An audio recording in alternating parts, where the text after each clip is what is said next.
Hello and welcome. Today we are talking media misconceptions about the church's teaching on reproductive technologies.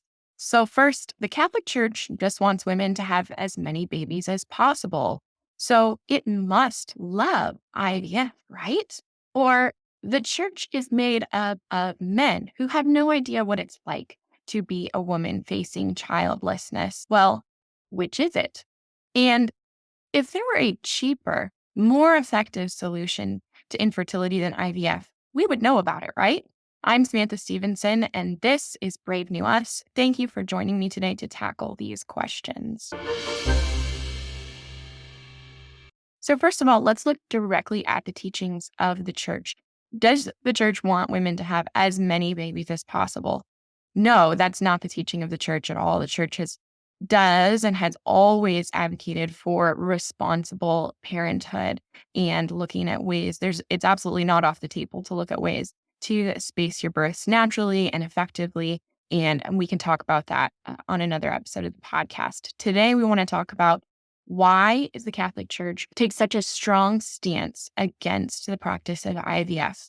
And it's actually because the church is concerned not just with the good of women, which it is concerned with the good of women, but also with the children who are potentially conceived. Not every method of conception is moral. And while every child who is born, every child who's conceived has incredible, unalienable dignity, who is a unique soul created in the image and likeness of God. Every single child who is conceived, no matter the circumstances of conception, is in as worthy of life, of being raised by their parents, of joy and celebration. And so we don't want to minimize that. At the same time, we don't want to celebrate or advocate for every method of conception and the most obvious, egregious way that a baby might be conceived that we would denounce as that is absolutely sinful would be something like rape, right? So we can distinguish there between the method of conception and the beautiful gift that is the life of the child that has come as a sunrise out of the darkness of that horrible method of conception.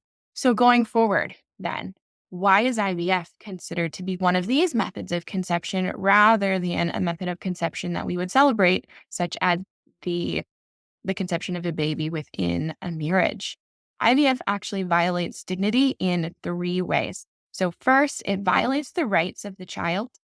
It violates the dignity of the woman, sometimes both women. If women are involved, there's a separate egg donor, a separate surrogate, and the mother, the social mother, the intended parent. And it violates the good of marriage. So we're going to break these three down today. How does it violate the child, the woman, and the goods of marriage? And then we'll look at, that question of really if there is, which there is, spoiler alert, there is a method of solving the problem of infertility that is much more natural and less invasive, doesn't hijack a woman's body, doesn't expose her to all kinds of undue risks, isn't exorbitantly expensive. We would know about that, right? Well, some of us know about that, and I'm hopefully going to share that with you today. So, first, how does IVF violate the rights of the child? So, a child has the right, first of all, and this is from Donum Vitae, it's the church document from 1987 that specifically is addressing surrogacy, but IVF can violate the right of a child and does violate the right of a child to be conceived, carried, and brought up within marriage. So those are some, I think, bold claims because we don't really think about in our post-abortion society, we don't really think about children having rights. And one organization that's doing some amazing work in this is called Them Before Us. And they are advancing the argument for children's rights in a unique, radical way. And I really hope that you will go support them or listen to our episode with Katie Faust, the president of Them Before Us. She does a beautiful job articulating the way that these practices and other practices of secular society violate the rights of children. So when we're looking at the dignity of, and a couple more things on the rights of children. So when we're looking at this right of the child to be conceived, carried, and brought up within marriage, that's a theological and philosophical argument that might not appeal to all people. So something that I like to bring in when we're talking about this is something that has a little bit more universal appeal. We can walk back because we don't have to agree. If we're looking at the harmful effects that these practices are having on children, and we can point directly to these harms, or we could look at some more universally accepted principles. Because I think people of goodwill in our society generally, woke mafia aside, generally do assent to certain principles about what is good for humanity and what is counter to those goods. And so if we can't agree and we can't have that conversation, it's not somebody who is Catholic or Christian and sharing that view of what is important about marriage or even the rights of a child to not be subject solely to parental desires, but protected, then we can look at some of the ways that it's actually harming children. So when you can just go out and literally find the genetics that you want, you can go out and you can source the woman's uterus that you want to grow your baby. You can, as long as you have the right amount of money, you don't have to pass any background checks or anything. You can commission a child to be built for you, essentially. You can commission doctors to discard any faulty or, genetically undesirable or even just gender undesirable, if you still believe in gender. You can filter out the embryos that have these qualities, and what you're doing there is that you are making children products, and you are commodifying these human people and treating human life as something to be bought and sold. It is essentially human trafficking. And sadly, sometimes these kids actually are subject to human trafficking. There's a great documentary out about what happens with surrogacy in third world countries, in which case, the buyers, the intended parents, are never informed that their surrogate has been impregnated and actually implanted. They implant a lot of embryos and then they selectively reduct, which is to say they abort any number, because a multiple pregnancy is dangerous. And so the chances of that pregnancy continuing to term and of the buyers getting what they paid for, of the fertility service being able to cash in on all of the resources they've put into creating a baby for you. These Build-A-Baby factories are being paid to deliver, but they're not being necessarily paid to deliver all of your embryos. So some of these third world baby factories, the surrogates are actually pregnant with multiples, and they could carry twins, and the parents are never informed. And those extra babies are being sold on the black market. And so there's been some investigative journalism that's done a really great expose on that. Unfortunately, that's not the kind of narrative that the secular media wants to present. They want to show you all of the babies that are a result of, Paris Hilton is having surrogacy. The Kardashians love surrogacy. That's the narrative that they want to promote. And so anything that is less than supportive of surrogacy is being suppressed. Okay, so we understand then, I think most of us that want to have children, that children are a gift. So we don't want to treat human life as something to be bought and sold. We don't even allow organ donation. We allow organ donation. We don't even allow the sale of organs. And those organs could save a life. Having a baby, while it does fill this deep and beautiful desire in people's hearts to parent and to give of themselves, and that desire itself is good and godly and holy. But if we cannot buy and sell human organs to save lives because of the risks of exploitation, because of the commodification of human beings, then absolutely we cannot buy and sell children to satisfy parental desires. It's unacceptable. Okay. So that is how IVF violates the rights of the child. But how does it violate the dignity of the woman? It's actually quite shocking that these drugs can make it, or that these procedures make it to market, because the effectiveness rate of IVF is so low that if it were being tested as a drug by the FDA, it would not be approved. The results of live birth from these procedures still, after, a generation of experimenting on vulnerable women who will do anything, who get to the point where they are so desperate, they want this child so much, and they're so myopically focused on it that they are willing to make themselves research subjects and pay a handsome sum to be able to participate in this research. So it absolutely harms women by subjecting them to these invasive and painful procedures. And who is it that profits from each one of these procedures? It's big fertility. Big fertility gets to cash in on these women's willingness to submit their bodies to these medical treatments that are essentially still experimental. They're trying to figure out, how can we actually hijack a woman's body and make her be pregnant when there's something underlying either in the woman or the man that is not allowing this process to flourish. Well, we don't want to look at those underlying processes. We just want to be able to prescribe a one size fits all procedure.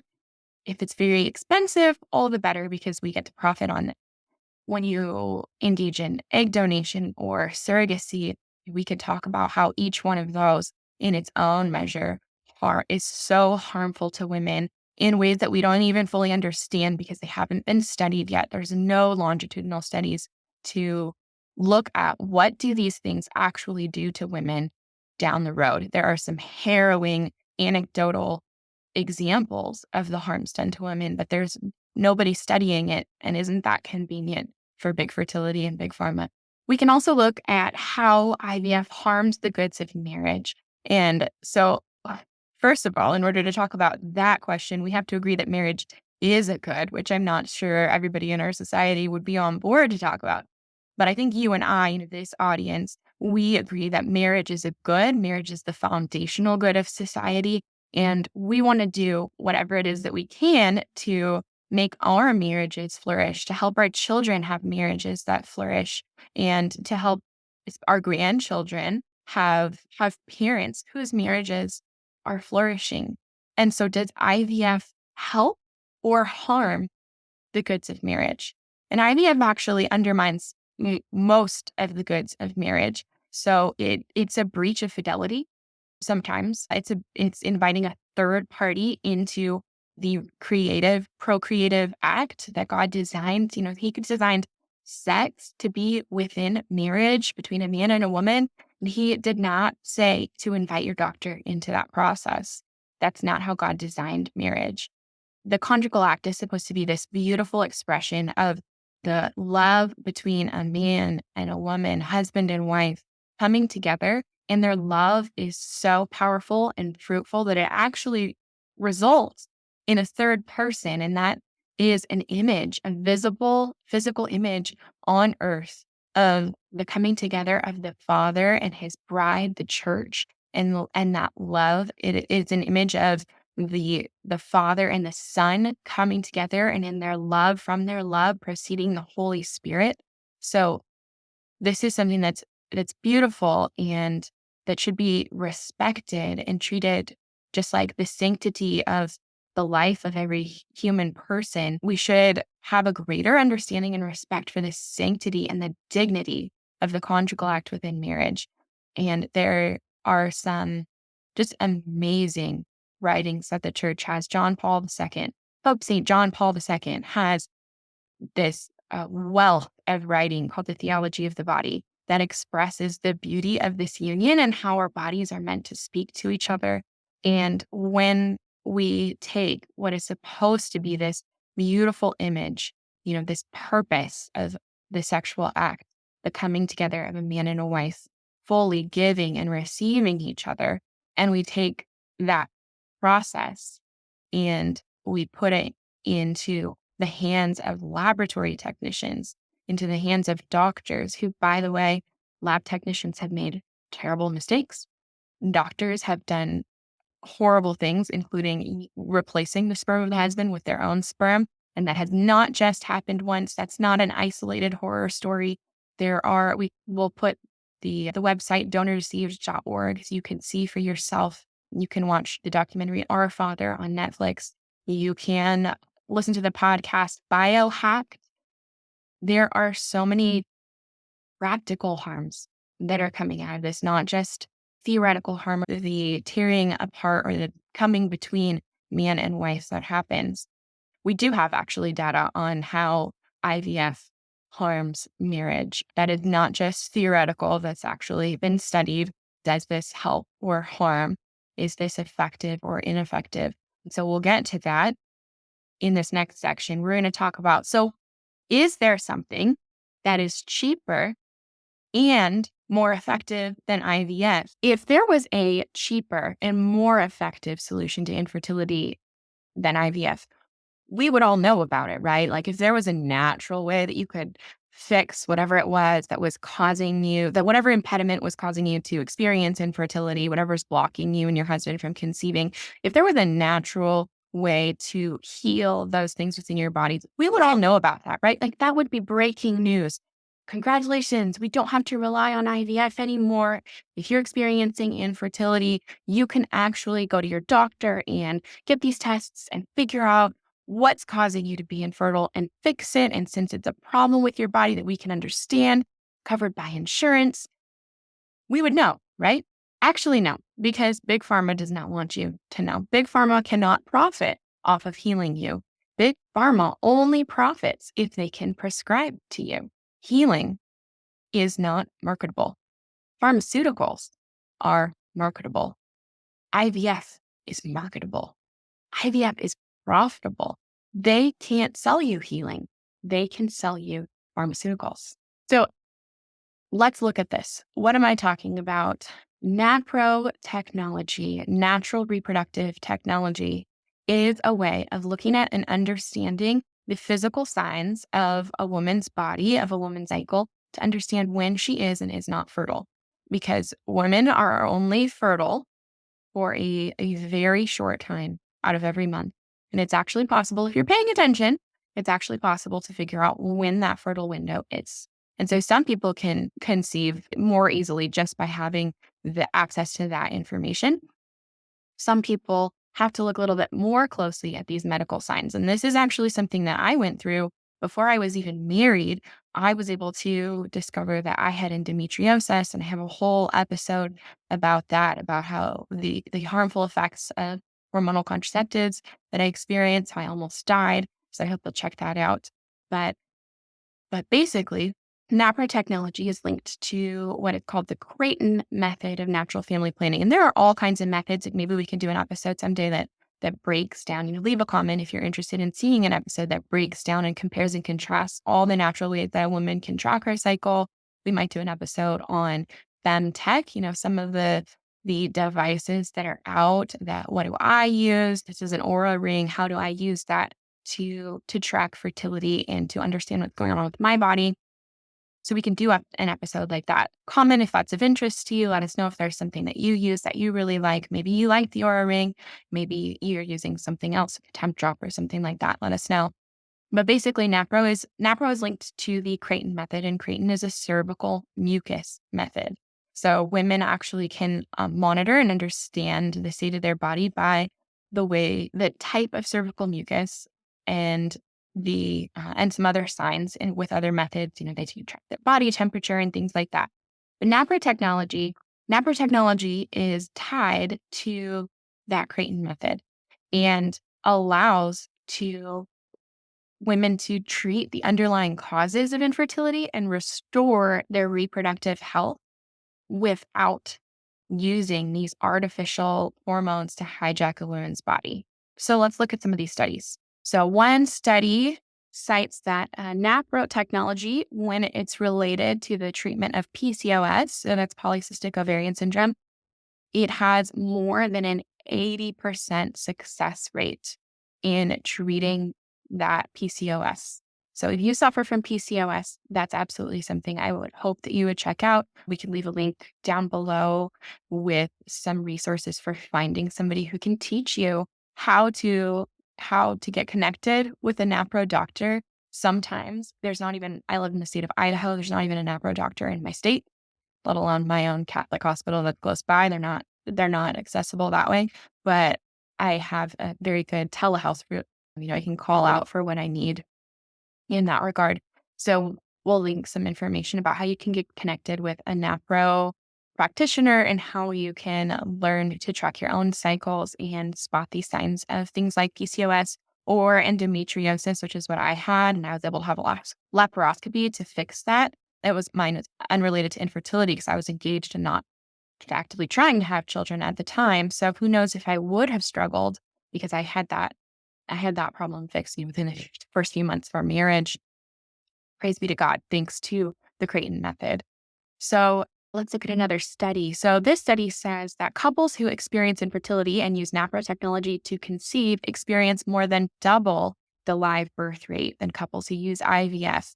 IVF being 23% live births per 100, NAPRO 53% live births per 100. And I would be so interested to see a study that breaks that down by age, because I know that sometimes that effectiveness rate, that live birth rate, if you are older, I've seen higher. So 23%, I've seen higher for women who are younger. I've seen up to 30%, 33% maybe.